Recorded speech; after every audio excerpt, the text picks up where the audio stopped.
She led a quiet life, marked by trauma and emotional loneliness.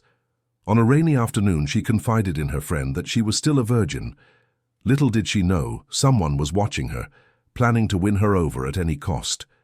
If you like stories of love and romance, watch until the end. You won't regret it. Subscribe to this channel and leave a comment telling us where you're listening to this beautiful story from. Now, let's continue. The March rain fell gently on the cobblestone streets of Beacon Hill, creating a soft symphony that blended with the muffled hum of the Lumiere Café. Isadora Hayes distractedly stirred the spoon in her cup of chamomile tea, watching the drops trickle down the bluish stained glass windows.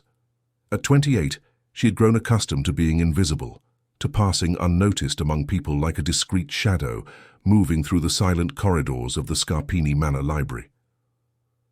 "You're in another world today," said Lucy, stretching in the wrought-iron chair and smiling with that effortless charm that always drew a sigh of envy from Isadora. Lucy was everything she couldn't be, spontaneous, sensual, with a laugh that made men turn their heads on the street. Her curly hair fell loosely over her tanned shoulders, and a tight red dress highlighted every curve of the body she displayed without shame. "Just thinking about work," Isadora murmured, adjusting the beige cardigan over her modest linen dress. Her long, pale fingers contrasted with her friend's olive skin. Since childhood, she had learned to hide behind loose clothing, neutral colors, and hair always tied in a perfect bun. The strict upbringing she had received at home, with a devout mother and an absent father, had shaped her every gesture, every measured word, every repressed desire. "Work, my foot," Lucy laughed, leaning over the small table. "You spend all day locked up in that dusty library, restoring books nobody reads anymore. When was the last time you went out, had a beer made out with someone?" Isadora felt the heat rise up her neck. This was a conversation she had been avoiding for years. She always managed to change the subject, steer it in a different direction, invent some excuse, but today, perhaps because of the melancholy rain, or the smell of coffee that reminded her of Sunday afternoons at her grandmother's house, something inside her gave way. "Lou," she said softly, her voice almost lost in the sound of French jazz playing in the background, "can I tell you something? But you have to promise you won't laugh at me." Lucy stopped smiling immediately, sensing the seriousness in her friend's tone. "Of course, Isa. What is it?" Isadora took a deep breath, the words forming slowly on her lips, as if they were a sacred confession. I've never been with anyone. I mean, not for real. I've never slept with a man." The silence that followed was filled only by the noise of the espresso machine and the low murmur of other customers. Lucy blinked several times, processing the information. "Are you saying you're a virgin?" Isadora whispered, the word coming out like a painful secret she had carried for years. "At 28, I'm a virgin. I've never even been properly kissed. It's pathetic, I know." Lucy reached across the table and touched her friend's cold fingers. "It's not pathetic, sweetie. It's just, you've had other priorities, and look, there's no right time for these things. When it happens, it'll be special." "Will it? How can you be so sure?" Isadora let out a bitter laugh. "Maybe I'm one of those people who were born to be alone. Maybe there's something wrong with me, something that pushes men away." "Isadora Hayes, you listen to me." Lucy squeezed her hand tighter. "You are beautiful, intelligent, sensitive. The problem isn't you. The problem is that you hide yourself away, locked up in that library like it's a convent. How is anyone supposed to get to know you if you don't let yourself be known?" On the cafes, mezzanine hidden in the shadows created by the yellowed lighting, Lorenzo Scarpini slowly lowered the espresso cup he was raising to his lips. His breath had caught for a moment, as if those whispered words from 2 tables below had struck some sensitive chord in his chest. He shouldn't have been there. He shouldn't have gone up to the 2nd floor of the cafe when he saw that delicate figure in a beige dress enter with her brunette friend. He shouldn't have spent the last 20 minutes observing her every gesture, every graceful movement of her small hands, every expression. That crossed her angelic face. Lorenzo had known Isadora for longer than she imagined. He had been frequenting the Scarpini Manor Library for months, not exactly for the rare manuscripts he claimed to want restored, but for her. For the way she moved between the shelves with an almost religious reverence, as if each book were a sacred relic. For the absolute concentration with which she worked, bent over yellowed pages, her reading glasses slipping down the delicate bridge of her nose.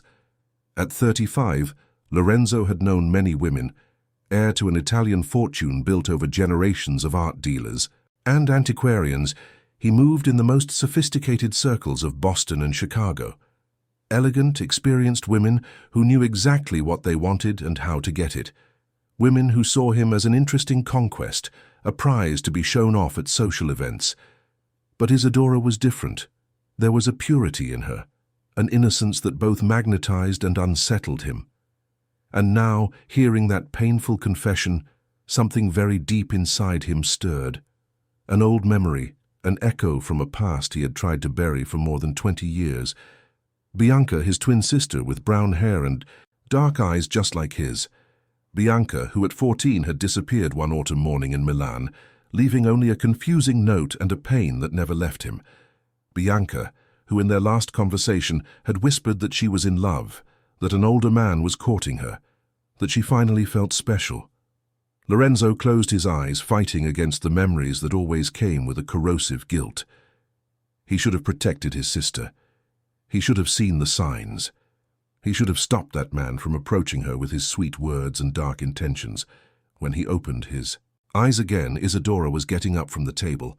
She picked up her brown leather bag, gave Lucy a quick hug, and left the cafe with hurried steps, as if fleeing the very confession she had just made. Lorenzo didn't think twice. He left a $50 bill on the table and descended the iron staircase, stepping out into the rain that was now falling more heavily. He saw Isadora crossing the street towards the bus stop, her dark brown hair coming loose from its bun as she walked. It wasn't obsession, he told himself. It was protection. It was a chance to do things differently this time, to find someone as pure as Bianca had been and protect her from the world, to be the man his sister deserved to have found, instead of the one who destroyed her. Isadora got on the 55 bus that would take her back to Back Bay, where she shared a small apartment with 2 other young women. Lorenzo mentally noted the bus number, the direction she was heading, information that could be useful. When he returned to his apartment in the South End, a spacious penthouse with a view of the Charles River that he had inherited from his grandfather, Lorenzo went straight to his study. The walls were covered with shelves filled with antique books, historical maps, and black and white photographs of the Scarpini family through the centuries. But he went to the mahogany desk, opening the secret drawer that only he knew about. Inside, he kept a photo album of Bianca, his sister smiling in the garden of their villa in Milan, Bianca reading a book under the jasmine tree, Bianca looking at the camera with those dark eyes full of life and curiosity. And at the end of the album, the last photo they took together, 2 days before she disappeared. She was serious, her eyes downcast, as if carrying a weight she couldn't share with anyone. Lorenzo ran his finger over the surface of the photograph, remembering Isadora's words at the cafe. The vulnerability in her voice, the shame mixed with hope. She was looking for someone who would understand her, who would guide her out of the protective shell she had built around herself. He could be that someone. He had the experience, the maturity, the resources to show her a world she never imagined existed. He could treat her with the delicacy she deserved, protect her from the coarse and immature men who would only hurt her. The following Monday, Lorenzo appeared at the Scarpini Manor Library. He wore a flawlessly cut dark grey suit, a navy blue silk tie, and carried an Italian leather briefcase. When he approached the counter where Isadora was organizing index cards, she looked up, and he could see the faint blush that spread across her cheeks. "Good morning," he said, his voice low and polite. "I'm Lorenzo Scarpini. I'd like to inquire about the possibility of restoring some manuscripts from my private collection." Isadora adjusted her glasses and nodded, trying to maintain a professional composure despite her obvious nervousness. "Of course, Mr. Scarpini. What kind of manuscripts would they be?" 18th century documents, mostly. Family correspondences that are deteriorating. I thought it would be important to preserve them for future generations. She led him through the silent corridors of the library to the restoration room. An intimate space with large tables, professional magnifying glasses, and shelves full of specialized chemicals. As she explained the procedures, Lorenzo observed every detail, the way she spoke with passion about her work, how her long fingers handled the tools with precision, how a stray lock of hair had escaped her bun and fallen across her forehead. The work would take approximately 3 weeks, she concluded, still not looking directly into his eyes. "I can prepare a detailed quote if you'd like."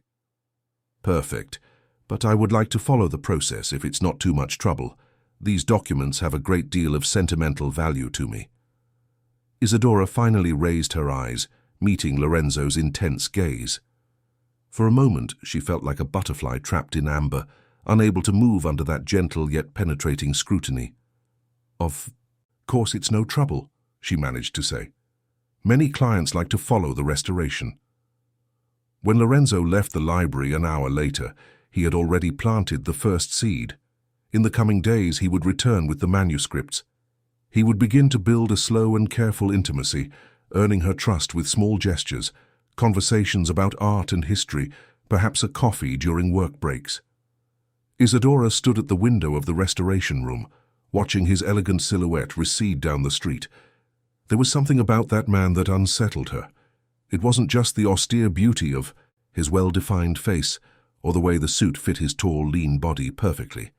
It was something in his eyes, an intensity that made her feel both exposed and protected at the same time. That night, for the first time in years, Isadora lingered a little longer in front of the mirror. She released her hair from its usual bun, letting it fall in soft waves over her shoulders. She applied a little lip gloss, tried on a dress that had long been forgotten in her closet. Small changes that might have gone unnoticed by anyone else, but for her, they represented a silent revolution. Across the city, Lorenzo sat on his penthouse balcony, a glass of red wine in his hand, looking out at the lights spreading across the Charles River. The night breeze carried the scent of the sea and the distant sound of traffic. But his mind was focused on a pair of dark eyes he had met that afternoon. For the first time since Bianca disappeared, Lorenzo felt he had a clear purpose. It wasn't just desire he felt for Isadora, though that was present too. It was something deeper, more complex. It was the possibility of redemption, the chance to protect instead of fail, to guide instead of destroy. He would not allow anyone to hurt Isadora as Bianca had been hurt. And if that meant he himself had to be the only man in her life, then so be it. She was too pure for the cruel world out there, too delicate for men who didn't understand the treasure that was an untouched woman. Lorenzo drank the last sip of wine and went inside. He had work to do, research into Isadora's life, her routine, her preferences. Knowledge was power, and he would need all the power he could get to win over a woman who had spent 28 years shielding herself from love. In the secret drawer of his desk, next to Bianca's album, Lorenzo placed the first photograph of Isadora he had managed to take discreetly that afternoon. She was bent over a yellowed page, concentrating, a beam of golden light illuminating her delicate profile. Beautiful, vulnerable, and completely unaware that her life had just taken an entirely new direction. The rain began to fall again over Boston, washing the streets and setting the stage for a story that would mix obsession and protection, passion and control, redemption and destruction. And at the center of it all, a woman who did not yet know she had become the object of a devotion that could either save her or consume her completely. The blue roses started appearing on a rainy Monday in April. Isadora found the first one on her desk when she arrived at the library, delicately propped against her magnifying glass. The flower was perfect, almost unreal, with petals that seemed to have been touched by cobalt blue ink. There was no card, no signature, just that solitary beauty that made her stop in the middle of the aisle, holding the rose as if it was something magical. "Where did this come from?" she asked Mrs. Gable, the oldest librarian at the Scarpini Manor, a grey-haired woman who knew every corner of the place. "I have no idea, dear," the woman replied, adjusting her reading glasses. "It was already there when I arrived this morning. Must be from a secret admirer." Isadora felt her heart race. A secret admirer. She, who had spent her entire life believing she was invisible, now had someone who noticed her enough to leave flowers on her desk. The blue rose ended up in a glass of water next to her computer, where she could admire it while she worked on Lorenzo's manuscripts. Because, yes, Lorenzo had become a constant presence in her routine. 3 times a week, he would appear punctually at 2 in the afternoon, carrying old documents that needed special care. Love letters written on linen paper in the 19th century, faded maps of properties in Tuscany, yellowed photographs of ancestors with solemn gazes. Each piece told a story, and Lorenzo had an impressive memory for details. This letter here was written by my great-great-grandmother Alessandra to her husband during the war, he would explain, leaning over the restoration table until Isadora could smell his masculine scent, a mix of cedar and something deeper she couldn't identify. They were separated for 2 years. She died before he returned. Isadora handled the document with extreme care, using special tweezers so as not to damage the fragile paper. That must have been terrible for her, to die without seeing the person she loved again. Love can be a curse, Lorenzo murmured, his eyes fixed on her face, especially when the person we love is unattainable. There was something in the way he spoke about love that made Isadora feel both uncomfortable and fascinated, as if he carried old wounds that had never completely healed.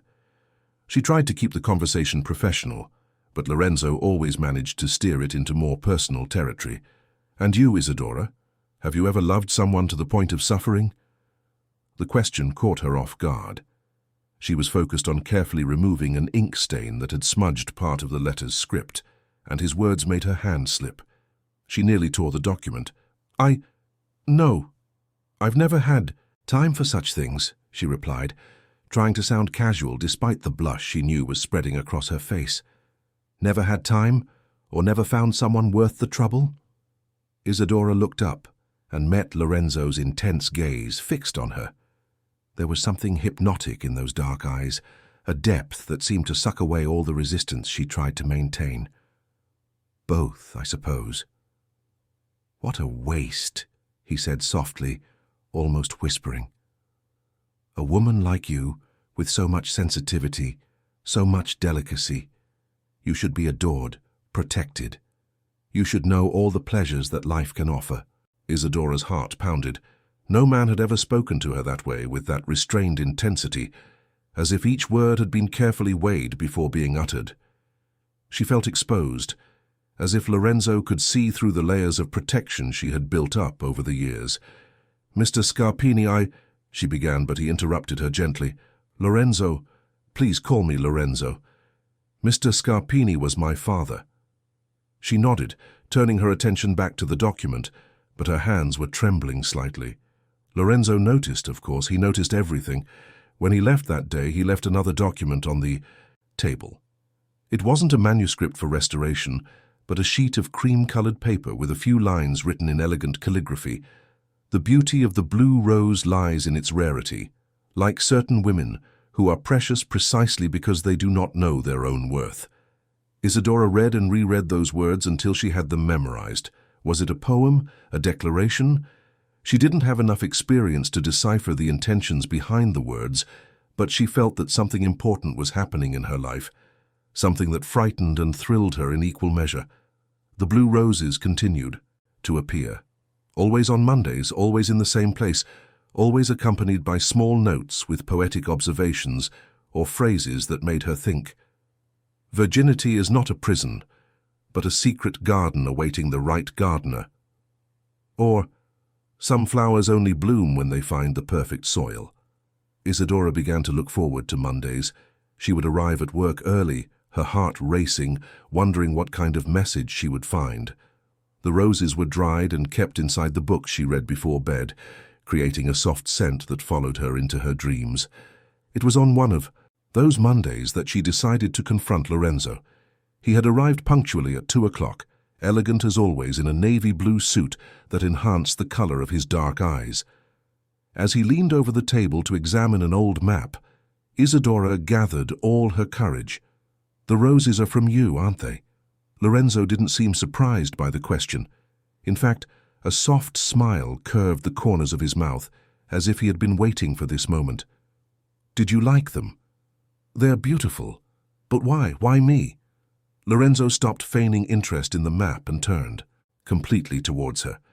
His eyes swept over Isadora's face with an intensity that made her feel naked, vulnerable. "Because you are special," he said simply. "Because in a world full of women who sell themselves for anything, you have remained whole.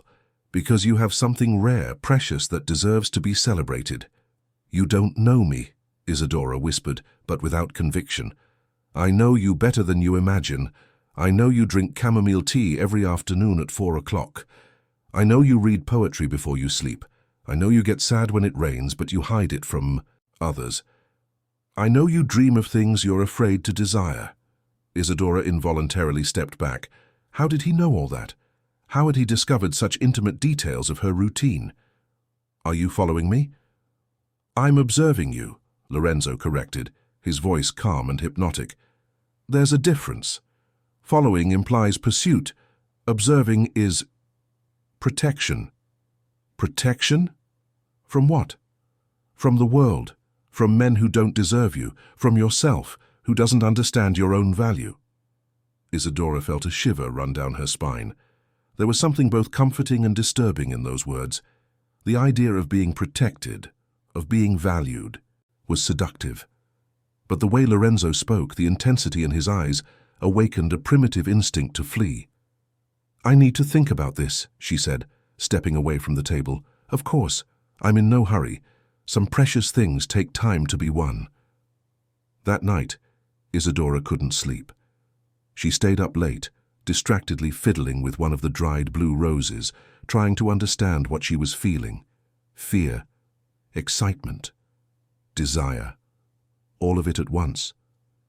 She thought about her conversation with Lucy weeks ago, about her virginity. She thought about how pathetic and ashamed she had felt. Now here was a sophisticated, cultured, successful man who apparently saw her inexperience not as a flaw, but as something valuable. Lorenzo was different from anyone she had ever known. There was a natural elegance to him, a way of speaking that showed education and culture.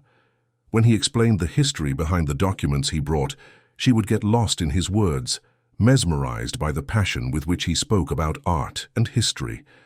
But there was also an intensity in him that scared her. The way he looked at her, as if memorizing every detail of her face. The personal questions he asked, seemingly casual, but which felt like part of a subtle interrogation. The knowledge he seemed to have about her private routine. The next morning, Isadora arrived at work, determined to set boundaries. There were no roses that Tuesday, which left her strangely disappointed. Lorenzo didn't show up either, leaving her with a sense of emptiness she couldn't explain. It wasn't until Thursday that he returned, carrying a leather briefcase she didn't recognize. "I brought something different today," he said without preamble. "It's not for restoration, it's for you." Inside the briefcase was a blue, leather-bound book, clearly old but in perfect condition. Sonnets of Love was written in gold letters on the cover. "I can't accept this," Isadora said immediately. "It's too expensive, too valuable." "It's a gift, and before you protest again, let me explain why." Lorenzo moved closer to her, so close that Isadora could see the golden flecks in his dark eyes, feel the warmth emanating from his body. "This book belonged to my sister," he said, his voice growing lower, more intimate. "Bianca. She died very young before she could experience many of the things she dreamed of. She would have liked you. She would have seen in you the same purity, the same quiet strength she had." Isadora held the book, feeling the weight of the responsibility and intimacy it represented. Lorenzo was sharing something deeply personal with her, opening a wound that clearly still hurt. "How old was she when she died?" 14, Lorenzo answered, and for the first time, Isadora saw real pain in his eyes. "She was my twin, my other half. When she left, a part of me died too." "I'm so sorry," Isadora said, gently touching his arm. It was the first time she had touched him, and the electricity of the contact surprised her. Lorenzo covered her hand with his, and Isadora noticed how his fingers were long and elegant, with a contained strength that made her feel both protected and small. "You remind me of her," he confessed, Not physically, but in essence, the same sweetness, the same untouchability. The word hung in the air between them, heavy with meaning. Untouchability. He knew then. He knew about her inexperience, her virginity. But unlike the shame she had always felt, in his words, it sounded like something precious. "Lorenzo," she began. But she didn't know how to continue. "You don't have to say anything now," he interrupted gently. "Just accept the book, read the poems, and when you're ready to talk about what you're feeling, I'll be here." He stepped away then, leaving her alone with the book in her hands and her heart beating erratically. Isadora opened the book to a random page and read, "True love is not urgent. It waits, cultivates, protects, like a patient gardener who knows the rarest flowers require the most care." That night, Isadora called Lucy. "Lou, can I ask you a silly question?" "Of course." "What's up?" "How do you know when a guy is interested in you?" Lucy laughed on the other end of the line. "Isa, what kind of question is that? Did something happen? Did you meet someone?" "Maybe. It's complicated." "Complicated how? Is he married? Have kids? Is he your boss?" "No, nothing like that. It's just, he's so different from me. Rich, sophisticated, experienced, and I'm just me." "Listen to me." Lucy's voice turned serious. "I never want to hear you talk about yourself like that again. You're amazing, Isa. You're smart, beautiful, sensitive. Any man with half a brain would be crazy about you. But what if he finds out that you've never what? That you've never let yourself live? Look, sweetie, everyone has a past. You just have a different one, and that doesn't make you any less than anyone else." After she hung up, Isadora stared at the book Lorenzo had given her for a long time. She opened it to a page marked with a blue silk ribbon and found a sonnet circled in pencil. "When I found you, I found myself. When I lost you, I lost my world. Now that I have found you again, I can finally be reborn." Beneath the poem there was a handwritten note in a delicate feminine script. "For my brother L, who will one day find his own rebirth, B." Bianca had written that for Lorenzo, and now he was sharing this intimate memory with her. Isadora closed her eyes, feeling the weight of the trust he was placing in her, and for the first time in her adult life, she allowed herself to imagine what it would be like to give herself completely to someone. Across the city, Lorenzo was in his study, looking out the window at the lights of Boston spreading towards the harbor. He had a glass of wine in his hand but hadn't taken a sip. His mind was entirely focused on Isadora, on how she had reacted to the book, to the delicate touch of her hand on his arm. It was working. Slowly, patiently, he was earning her trust. The strategy was simple. Show vulnerability when necessary, be protective always, and never push too hard. Isadora was like a wounded animal that needed to be won over with care and delicacy. She didn't know it yet, but Lorenzo had researched every detail of her life. He knew she had grown up in a strict religious family, that her father had abandoned her when she was 12, that her mother had died of cancer when she was in college.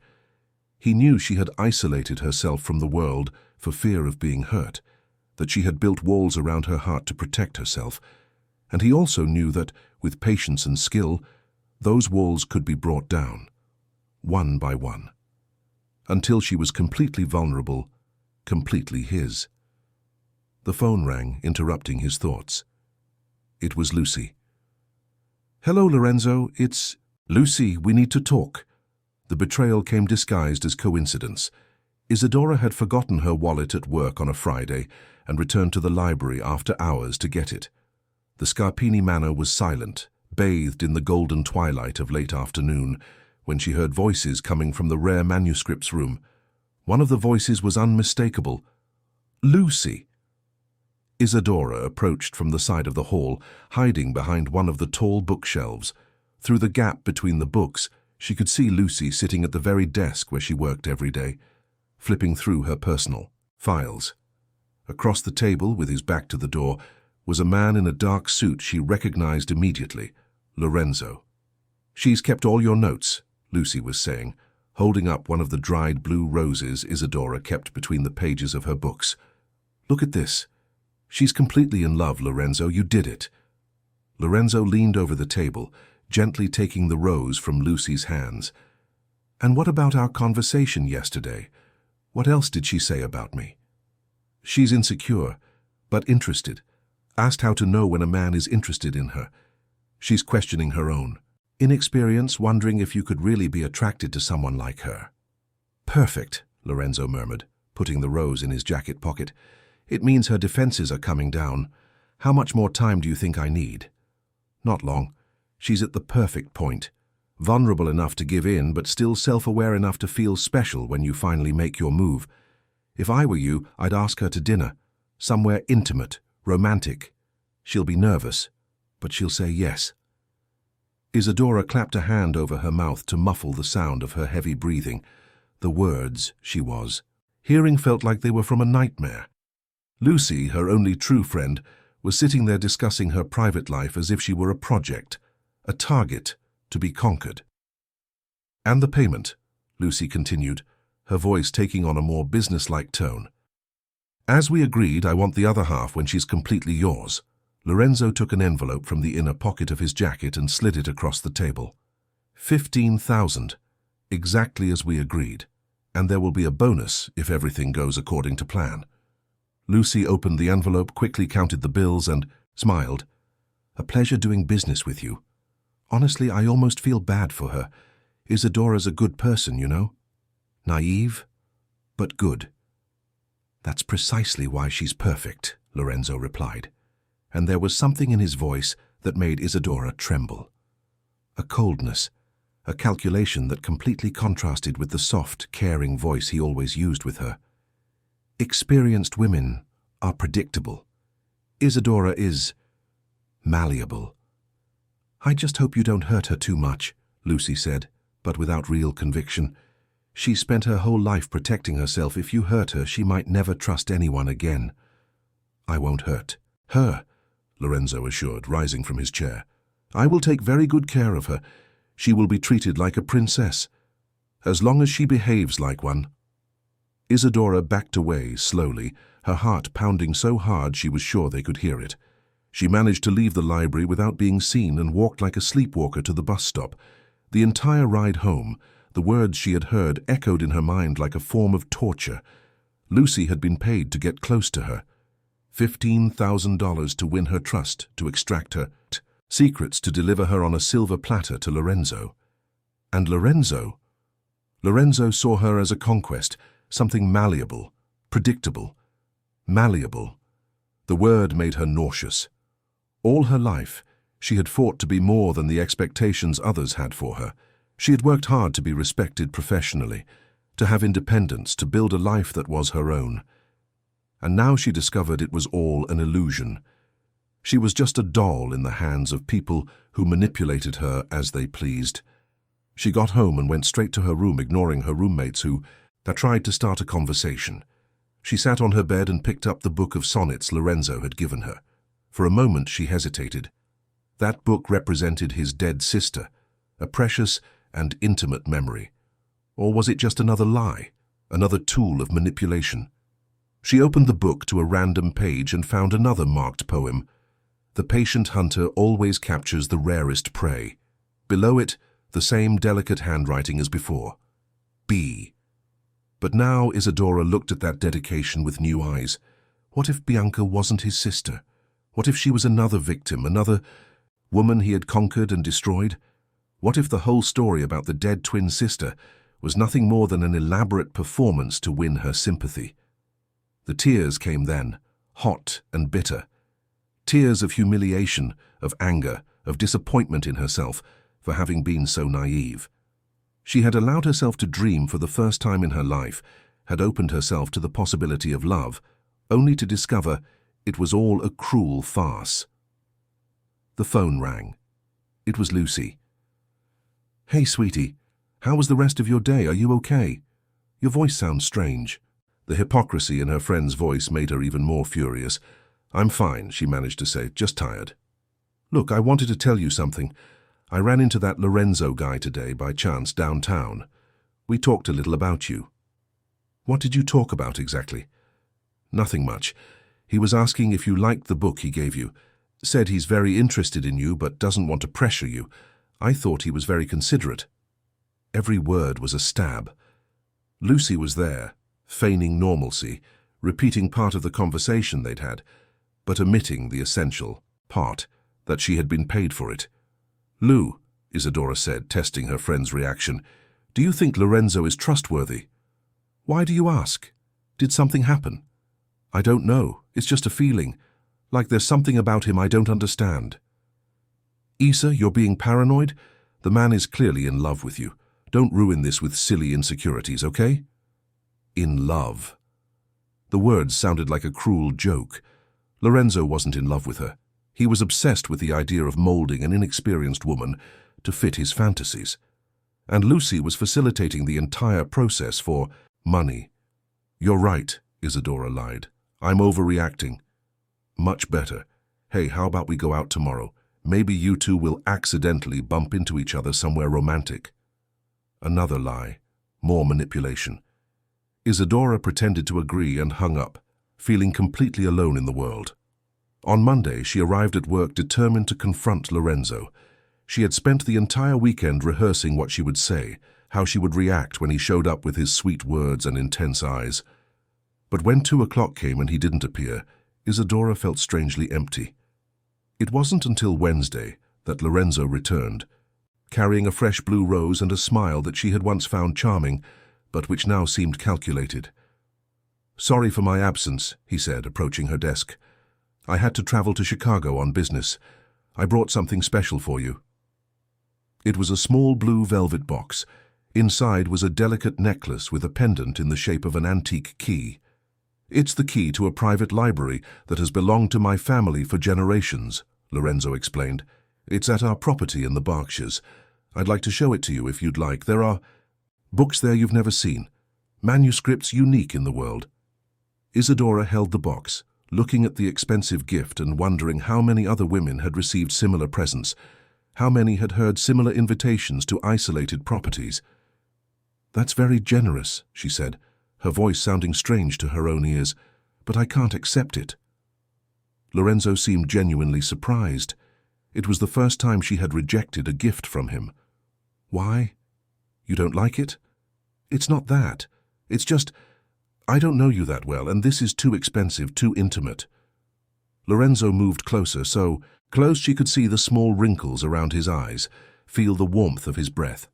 "Isadora," he said, his voice low and hypnotic. "You don't have to know me completely to trust me. Trust is something built slowly, one gesture at a time. And what if I'm not ready to trust?" The question seemed to hit him unexpectedly. For a moment, the mask of the controlled seducer slipped, and Isadora saw something darker in his eyes. Anger? Frustration? "We're all afraid to trust," he said finally, "especially people who have been hurt before. But you can't live forever hidden. Behind walls, Isadora. At some point you have to let yourself live. And what if living means destroying myself?" The question hung in the air between them. Lorenzo studied her face for a long moment, as if trying to decipher where this sudden resistance was coming from. "Where is all this fear coming from?" he asked. "Did someone say something? Your friend Lucy, perhaps?" Isadora felt her blood run cold. The way he mentioned Lucy, seemingly casual but with a special focus on her reaction, confirmed her worst suspicions. "Why do you ask about Lucy?" "No particular reason. It's just that women like her, experienced women, sometimes get jealous when a friend finds someone special. They might plant seeds of doubt where there shouldn't be any." The inversion was perverse. Lorenzo was suggesting that Lucy might be trying to sabotage their relationship out of jealousy, when in reality she was being paid to facilitate his conquest. "Lucy has always supported me," Isadora said, testing him. "Of course she has. I'm just saying, sometimes the people we love the most are the ones who can hurt us the most. Unintentionally, of course." There was something sinister in the way he spoke, a subtle suggestion that Lucy wasn't trustworthy, that she should distance herself from everyone and trust only him. I need to think, Isadora said, putting the necklace box in her desk drawer. Of course. There's no rush. But Isadora, when you do decide to trust someone, choose someone who truly sees your worth, someone who won't treat you like an experiment or a pastime. The words were like knives, because that was exactly what he was doing, treating her like an experiment. The difference was that now she knew it. When Lorenzo left that day, Isadora was left alone with her thoughts. He was right about one thing. She couldn't live forever in hiding.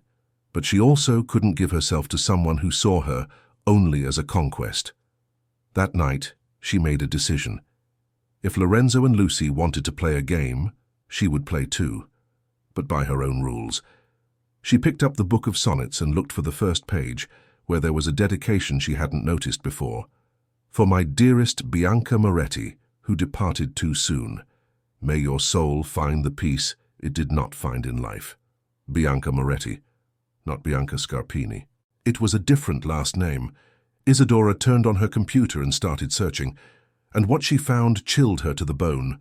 The news story was archived in the digital records of the Corriere della Sera, dated October 15th, 1995.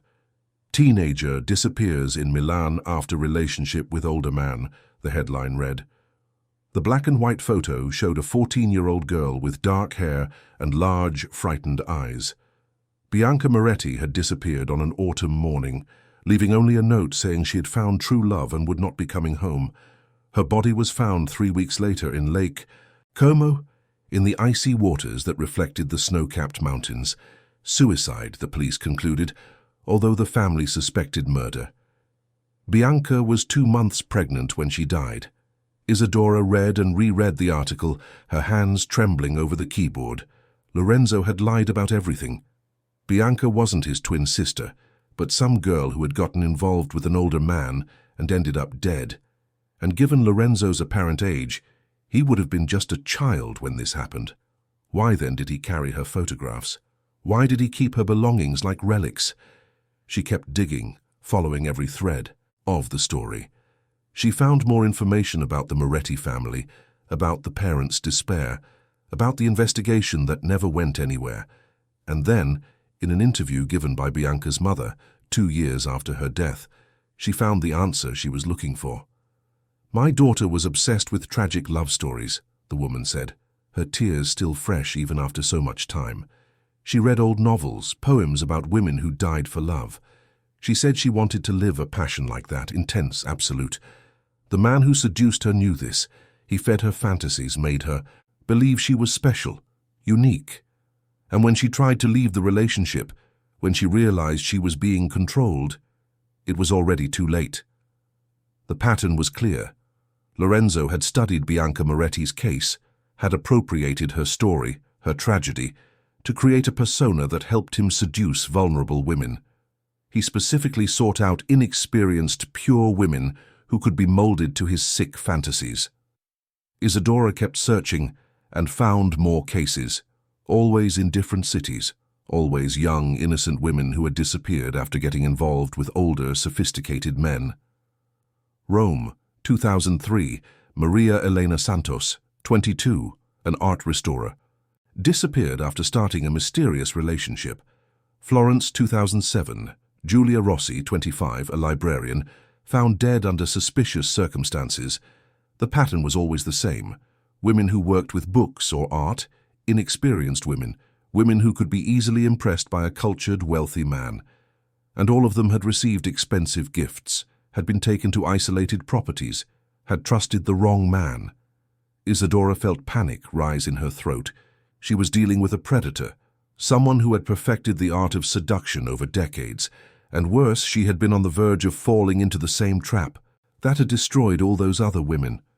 She picked up the phone with trembling hands and dialed Lucy's number. She had to confront her, had to understand how much she knew about Lorenzo, whether she was just being used or was a conscious accomplice. Isa, what a surprise. How are you? Lucy's cheerful voice made her feel even more nauseous. How could she fake it so well? Lou, I need to ask you a direct question. And please, be honest with me. Of course, sweetie. What is it? How much is Lorenzo paying you to deliver me to him? The silence on the other end of the line was far too long. When Lucy finally spoke, her voice was different, more cautious. What are you talking about, Isa? I saw you two at the library. I heard the whole conversation. I know about the money. I know you've been feeding him information about me. Another silence. Then a resigned sigh. How did you find out? The confession hit her like a punch to the gut, even though she already knew the truth. Hearing Lucy admit the betrayal made it all real, final.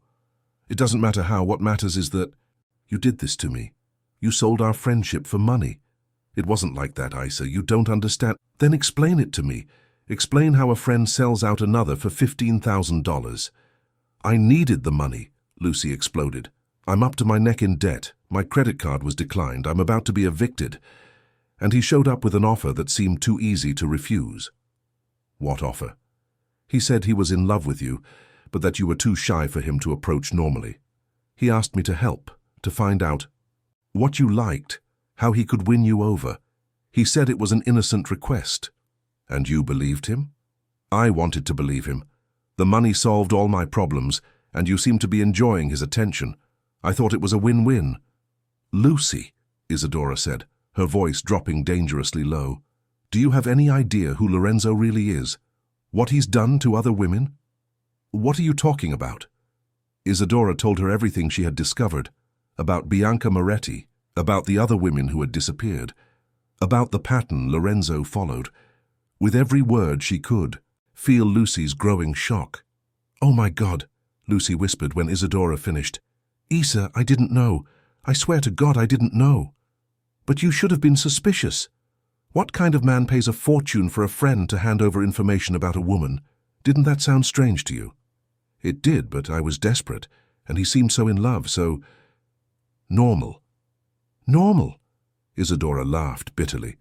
Nothing about Lorenzo is normal, Lou, and now I need your help to get out of this. What do you want me to do? First, you're going to keep pretending. You don't know that I've found out. If he realizes I know the truth, it could get dangerous. Second, you're going to help me gather evidence against him. Evidence like what? Anything that proves who he really is. Recorded conversations, documents, photos, something I can use to protect myself if I need to. Lucy was silent for a moment, then, Isa, maybe it's better if you just disappear, move to another city, get another job. It's not worth the risk. No, Isadora said firmly. I'm not running away. How many other women like me has he already destroyed? How many more will he destroy if someone doesn't stop him? You're not a cop, Isa. This is dangerous. I know it's dangerous. But I can't just pretend nothing happened, and you owe me this much, after everything you've done. Lucy agreed to help, though unenthusiastically. They devised a plan. Lucy would continue to meet with Lorenzo, pretending everything was normal, but this time she would record their conversations. Isadora, for her part, would continue working at the library, behaving normally but collecting all possible evidence. The following Monday, Lorenzo appeared as usual, punctually at 2 o'clock. This time he brought a genuinely old manuscript, a diary written in 19th century Italian. This belonged to my ancestor Alessandra, he said, placing the document gently on the table. She had a complicated life. She fell in love with a man who was not suitable for her, was locked away by her family on an isolated estate until she agreed to an arranged marriage. Isadora handled the document with care, reading a few passages in Italian. It was the story of a young woman who had been forced into an abusive, controlling relationship, who had tried to escape several times without success. It's a sad story, she commented, keeping her voice neutral. Sad but educational, Lorenzo replied. Alessandra learned that sometimes love requires sacrifice, that we can't always have things our way. There was something sinister in the way he spoke, as if he were teaching a lesson, preparing the ground for something to come. Isadora, he continued, leaning over the table, I've been thinking a lot about our last conversation, about your reservations, your fears, and I think you're protecting yourself from something that could be very good for you. I understand it's frightening to open up to someone, especially when you've lived so sheltered until now. The word sheltered sounded like a veiled insult, as if her inexperience were a character flaw. "Maybe I have good reasons to be cautious," she said. "What reasons? Based on what?" "Bad past experiences." "But you don't have bad past experiences, Isadora. You have no experience at all." The casual cruelty of the observation left her momentarily speechless. Lorenzo continued, taking advantage of her silence. "What I'm offering you is unique. A chance to discover who you really are, what you really want, under the guidance of someone who knows how to treat you, how to take care of you." "Guidance?" she repeated, the word coming out more aggressively than she intended. Lorenzo smiled, a smile that didn't reach his eyes. "Forgive me. Protection. Companionship. Love." The word love sounded false, rehearsed. Isadora remembered the other women, remembered Bianca Moretti sinking into the cold waters of Lake Como, and felt a shiver run down her spine. "I appreciate the interest," she said, choosing each word carefully. "But I don't think I'm ready for that kind of guidance." The change in Lorenzo's expression was subtle, but she noticed it. A tightness around his eyes, a tension in his jaw. "I see," he said, his voice still controlled, but with a coldness he couldn't completely hide. "Perhaps you need more time to think. After all, important decisions shouldn't be made hastily." There was an implicit threat in his words, a suggestion that she was making a mistake that could cost her dearly. "Perhaps," she agreed. Lorenzo gathered his belongings slowly, deliberately. When he reached the door, he turned one last time. "Isadora," he said, "I hope you understand that opportunities like this don't come around often. It would be a shame to waste something so rare out of fear of the unknown." After he left, Isadora stood alone in the restoration room, trembling. The mask had slipped, at least partially. She had seen a glimpse of the man hiding behind the elegant and seductive facade. And that man was cold, controlling, and dangerous. She called Lucy immediately. "He was here," she said without preamble, "and I think he's losing his patience." "What did he say?" "He talked about unique opportunities, about not wasting rare chances. It was almost a threat." "Isa, I'm scared. Maybe we should go to the police." "With what?" "So far he's done nothing but give me gifts and make romantic declarations. The police will think we're two paranoid, crazy women." "Then what do we do?" Isadora looked at Alessandra's diary, still open on the table. The young Italian woman had been the victim of a controlling man over a century ago, and now Lorenzo was using her story as a kind of instruction manual. "We're going to make him reveal himself," she said finally. "We're going to make him show who he really is, in a way he can't deny later." "How?" "Leave it to me. Just keep pretending you don't know anything when he contacts you." Isadora hung up the phone and went back to studying the diary. If Lorenzo wanted to play psychological games, she was ready to play too. But this time, she knew the rules. The invitation arrived on a Thursday, delivered personally by a uniformed driver. A cream-colored envelope with the Scarpini family crest embossed in gold. Inside, a letter handwritten in perfect calligraphy. "Dear Isadora, I understand your hesitations and respect your need for time to reflect. As a gesture of good faith, I would like to invite you to visit Villa Bianca, my estate in the Berkshires, this weekend. The private library I mentioned is there, including the original diary of Bianca Moretti. Perhaps knowing the full story will help you better understand my intentions. The driver will pick you up at 9 o'clock on Saturday morning, if you accept. Respectfully, Lorenzo." Isadora held the letter, thinking quickly. It was risky, probably dangerous, but it was also the opportunity she had been waiting for. If Lorenzo had a place where he felt completely in control, where he kept his secrets, it would be there that she could find the evidence she needed. She called Lucy immediately. "He's invited. I meet to his estate in the Berkshires," she said without preamble. "No way, Isadora, you're not going." "I have to go. It's the only chance to find out the truth about him. It's the only chance for you to disappear, just like the other women. For God's sake, Isa, be rational." "I am being rational. That's why I'm going to take precautions." Isadora explained her plan. She would go, but she would leave evidence of where she was. She would record everything she could, photograph documents if she found any, and leave at the first opportunity. And what if he doesn't let you leave? That's why you'll know exactly where I am. If I don't call by Sunday morning, you go straight to the police. Lucy tried to dissuade her for another 20 minutes, but Isadora was determined. On Friday, she sent a reply accepting the invitation. On Saturday morning, she was ready when the driver rang the doorbell. The drive to the Berkshires took 2 hours through the Green Mountains of western Massachusetts. Isadora used the time to observe the driver, a middle-aged man who drove in professional silence, asking no questions and making no conversation. She memorized the route, the landmarks, the possible exits. Villa Bianca was situated on an isolated hill, surrounded by dense woods and elaborate gardens. The building was a mix of classic Italian architecture with New England adaptations, white walls, large windows, verandas with marble columns, beautiful and isolated, dangerously isolated.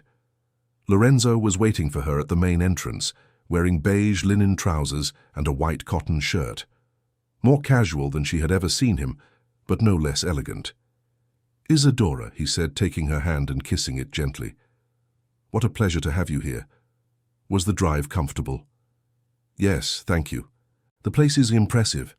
It's been in the family for 3 generations. My great-grandfather built it as a summer retreat. Now it's more of a sanctuary, a place where I can devote myself to study and contemplation." He led her through the house, showing her each room with a collector's pride. The living room with antique furniture and European tapestries, the dining room with a table that could easily seat 20 people, the study with walls lined from floor to ceiling with rare books. "And here," he said, opening a heavy oak door, "is the private library." Isadora stepped inside and felt her breath catch. The room was circular, with shelves that rose to a vaulted ceiling, accessible by a wrought-iron spiral staircase. There were manuscripts, old maps, first editions of literary classics. In the center, a large table with magnifying glasses, cotton gloves, and professional restoration tools. "It's magnificent," she said, and she was being sincere. As a professional, she couldn't help but appreciate the extraordinary collection. "I'm glad you appreciate it. And now?" Lorenzo moved to a special cabinet with a double lock, the main reason for the invitation. He took out a diary bound in red, leather clearly old but in perfect condition. The diary of Bianca Moretti. Isadora took the book with trembling hands. On the first page, the same delicate handwriting she had seen in the sonnets. Diary of Bianca Moretti. "If you find this book after my death, know that it was not suicide." The words chilled her. She quickly flipped through the pages, reading excerpts that told a story of seduction, manipulation, and growing terror. September 15th. "He said he loves me, but today he hit me for the first time. He said it was my fault that I provoked him." September 2. "I'm pregnant. I can't tell him yet. I need to run away before he finds out." October 1st. "I tried to leave yesterday. He found me at the station. He said if I try again, he'll kill my entire family." Isadora looked up from the diary, staring at Lorenzo in horror. "Why do you have this? Why do you keep the diary of a girl who was murdered?" Lorenzo smiled, and this time there was nothing seductive in his expression. It was cold, calculated, dangerous. "Because Bianca was special, like you. Pure, innocent, malleable. She just made the mistake of trying to resist in the end." "You knew her?" "I loved her. I was very young at the time, only 16, but I knew she was perfect. My father wanted her too.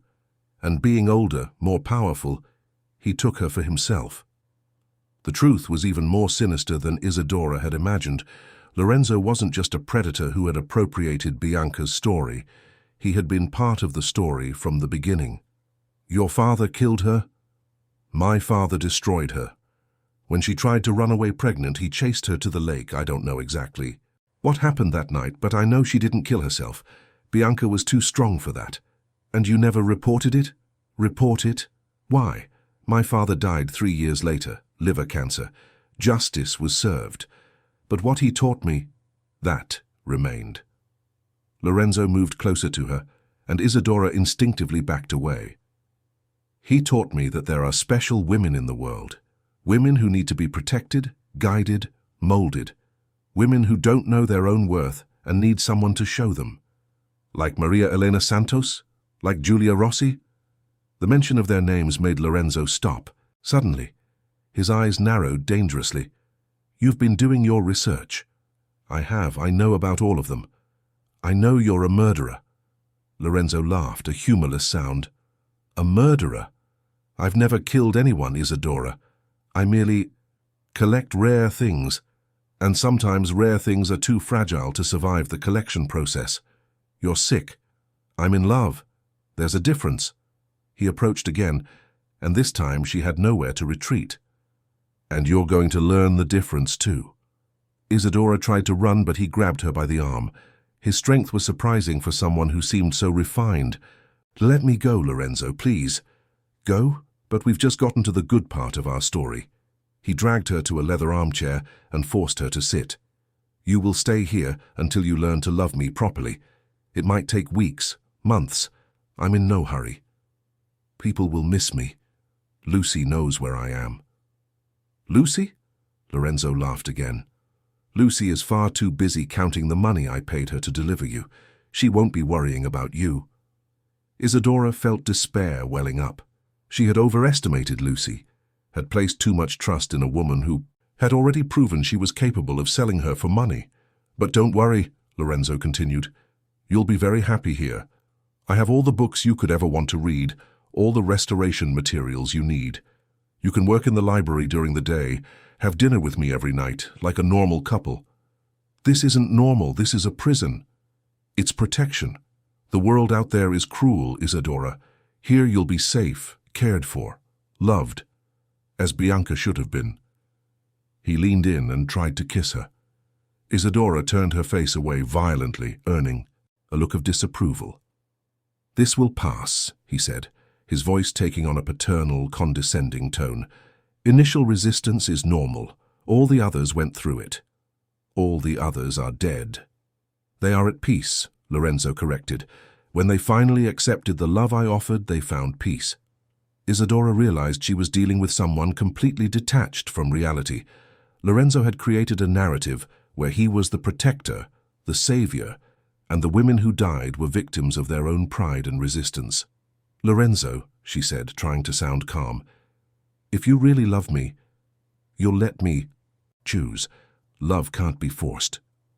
True love sometimes needs to be taught, he replied, especially to women who have spent their entire lives denying themselves love. He stood up and walked to the door. I'll prepare dinner. When I return, I hope you've had time to think about our situation. And Isadora, don't try to escape. The estate is isolated, there are alarms on all the exits, and the driver has orders to inform me if you try to leave the grounds. When the door closed behind him, Isadora heard the unmistakable sound of a key turning in the lock. She was a prisoner. She ran to the windows, trying to open them, but they were all locked from the outside. The tall library shelves offered climbing possibilities, but even if she reached the vaulted ceiling, there was no visible exit. That's when she noticed the old telephone on the desk. With trembling hands, she dialed Lucy's number. Hello? Lou, it's Isadora. I need help. Isa, where are you? Your voice sounds strange. I'm at Lorenzo's estate and he's locked me in. Lou, you need to call the police now. What? What do you mean he locked you in? He's sick, Lou, completely sick. He killed those other women and now he wants to do the same to me. Calm down, Isa. You're panicking. I'm sure it's just a misunderstanding. It's not a misunderstanding, Isadora screamed. He has Bianca Moretti's diary. He confessed his father killed her. He said, I'm going to stay here until I learn to love him. This isn't a misunderstanding, it's kidnapping. The silence on the other end of the line was far too long. Lou, are you still there? I'm here, Lucy said finally, her voice strange. Isadora, I can't call the police. Why not? Because he paid me not to. He gave me more money, a lot more, to make sure you wouldn't be disturbed this weekend. The betrayal was so deep, so complete, that Isadora was speechless for a moment. You sold me out, knowing he was going to kidnap me. I didn't know. He said it was just a romantic weekend, that maybe you two needed privacy to sort things out. You're lying. You knew exactly what you were doing. Isadora hung up the phone, despair giving way to a cold, clear rage. She was alone. Completely alone, but she wasn't dead yet, which meant there was still a chance. She looked again at Bianca's diary, remembering the last entries. The girl had tried to escape several times, had fought until the end. If Bianca could resist at 14, she could resist at 28. That's when she heard footsteps in the hall. Lorenzo was coming back. Isadora hid the diary under the armchair and positioned herself behind the door. When Lorenzo came in, she would have a few seconds advantage. Maybe it would be enough. The key turned in the lock. The door opened slowly. Isadora, I hope you've used this time to reflect on... He didn't finish the sentence. Isadora had thrown herself at him with all her strength, knocking him to the floor and running down the hallway. But Villa Bianca was a labyrinth, and she didn't know the way out. Isadora ran through the corridors of Villa Bianca like a woman possessed, the sound of Lorenzo's footsteps echoing behind her. The house was larger than she had imagined, with multiple hallways branching off in confusing directions. Locked doors, barred windows, stairs that led nowhere. Isadora, Lorenzo's voice reverberated off the walls. Stop this. You're only going to hurt yourself. She found an open door and threw herself into what appeared to be a guest room. She quickly locked the door behind her and looked around for an exit. The window was barred, but there was an antique writing desk that could serve as a weapon if needed. That's when she noticed the photographs. Spread across the bed were dozens of photos, both black and white and color. Young women, all similar to each other in some indefinable way. All with the same innocent expression in their eyes, all with dark hair, all appearing to be in their early 20s. And in the center of them all, an enlarged photo of Isadora, sleeping, in the bed of her own apartment. Her hands trembled as she picked up the photograph.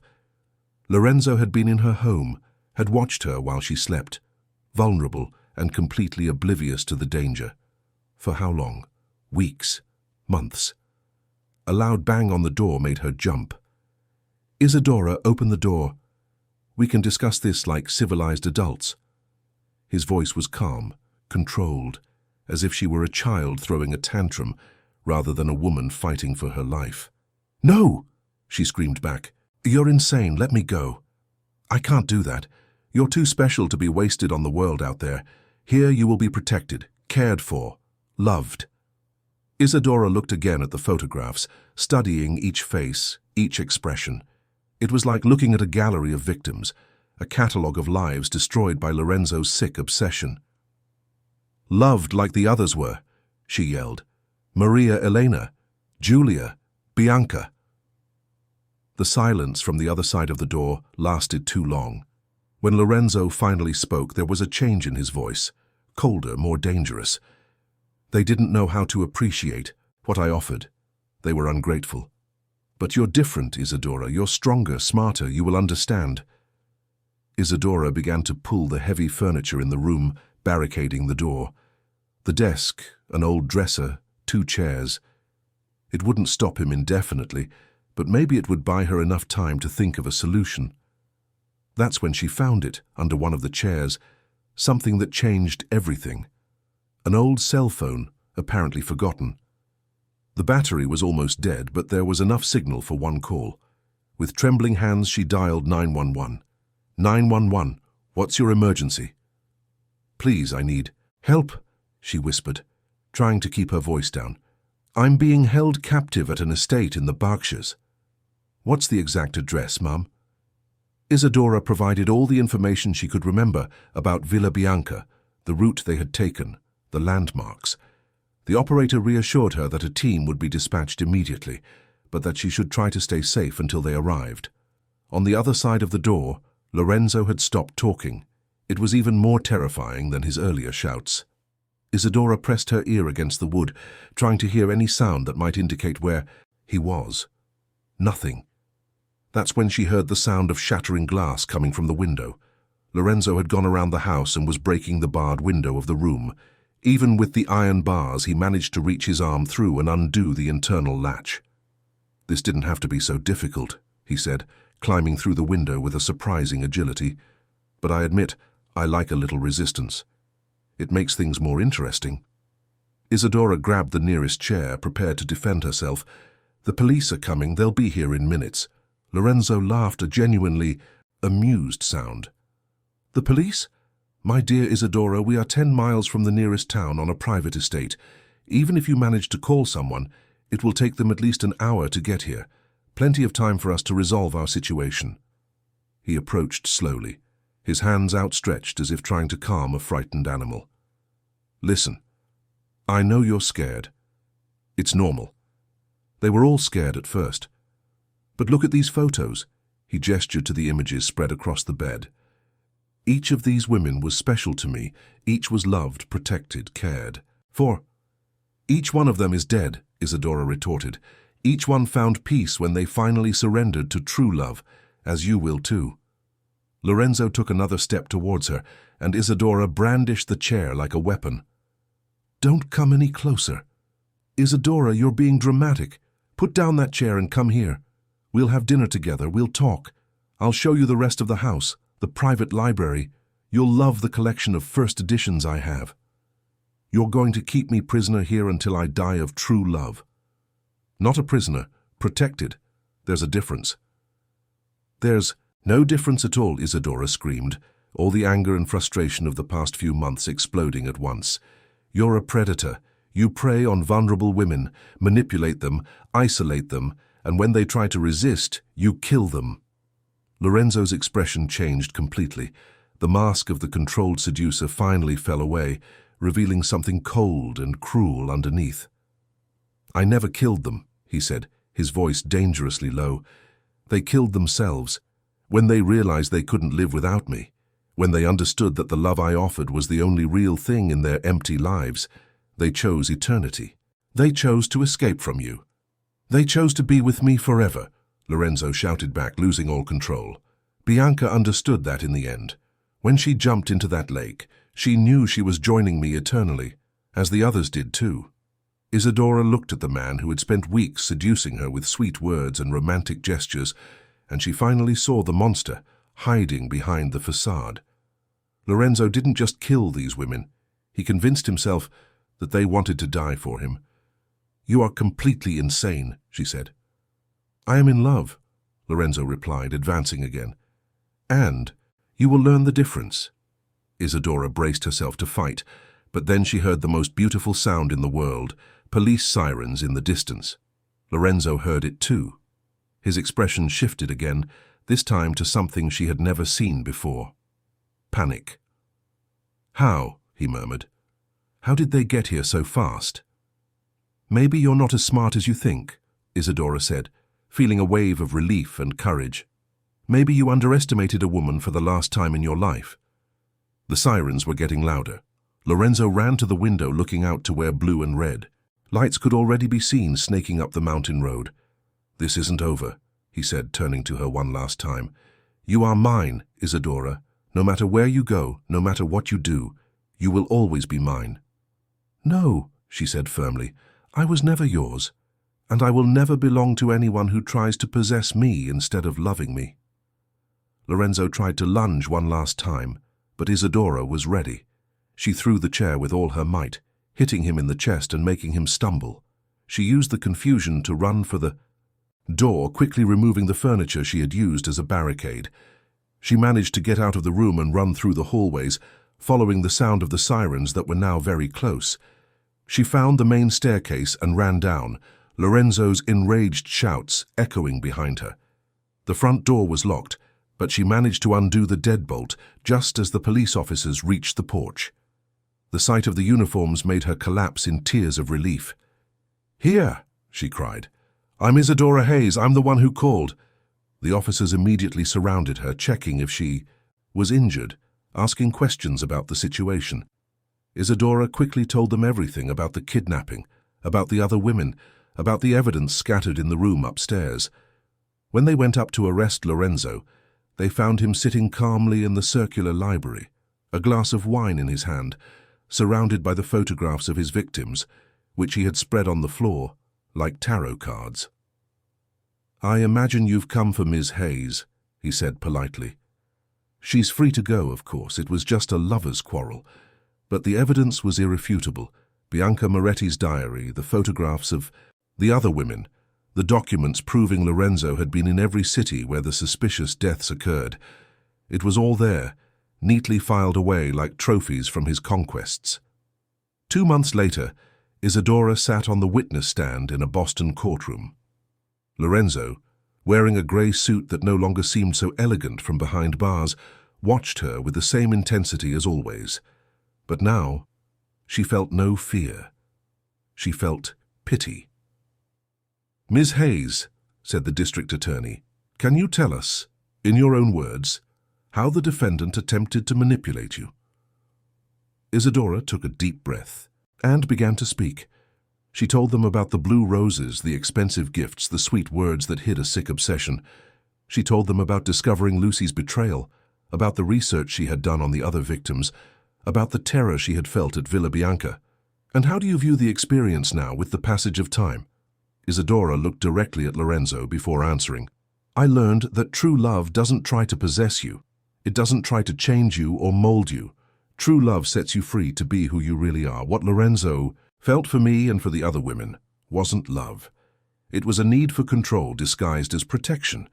Lorenzo was sentenced to life in prison for the murders of Bianca Moretti, Maria Elena Santos, and Giulia Rossi, in addition to multiple charges of kidnapping and stalking. Lucy was sentenced to 2 years of probation for her complicity. A year after the trial, Isadora had moved to New Orleans, where she worked as the head restorer for the Faulkner Literary Foundation. She had a small but cozy apartment in the French Quarter, overlooking a courtyard garden. She had made new friends, real ones this time, people who valued her for who she was, not for what they could mold her into. And yes, she had met someone.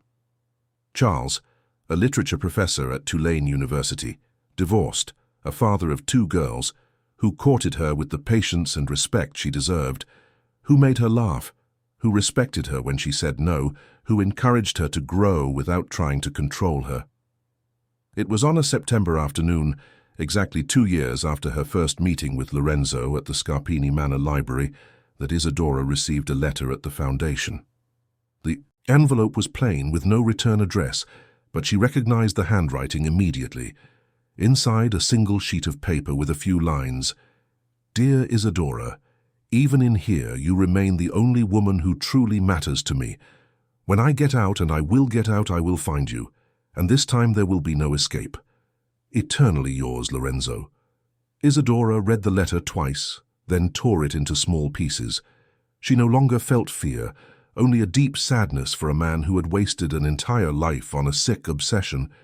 She picked up the phone and called the detective in charge of Lorenzo's case.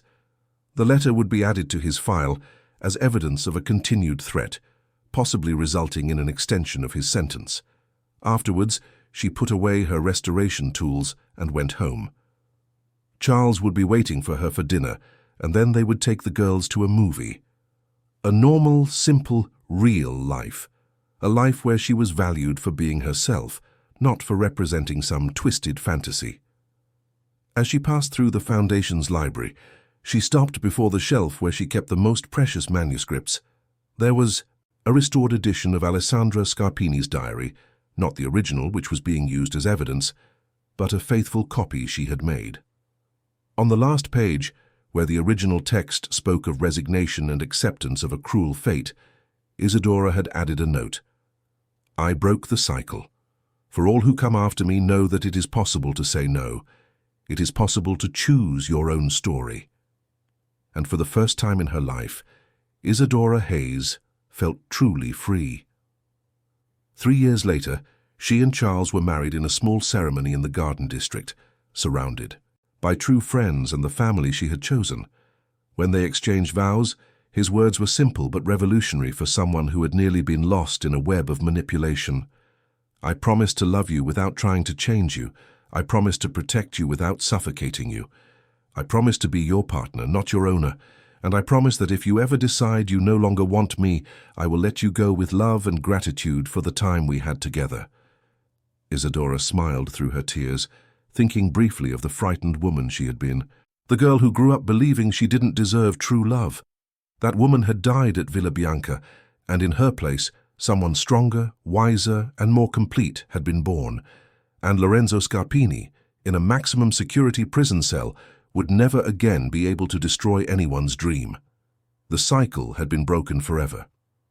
On their honeymoon in the Florida Keys, as Charles slept beside her and the waves broke gently on the beach outside, Isadora wrote one last entry in her personal diary. "Today I understand that true love is not a gilded cage disguised as protection. It is the freedom to be completely yourself alongside someone who celebrates that authenticity. May all women have the courage to recognize the difference."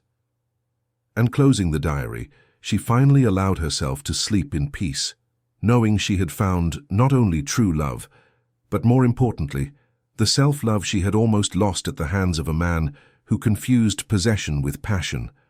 The rest of her story would be written by her, and it would be beautiful.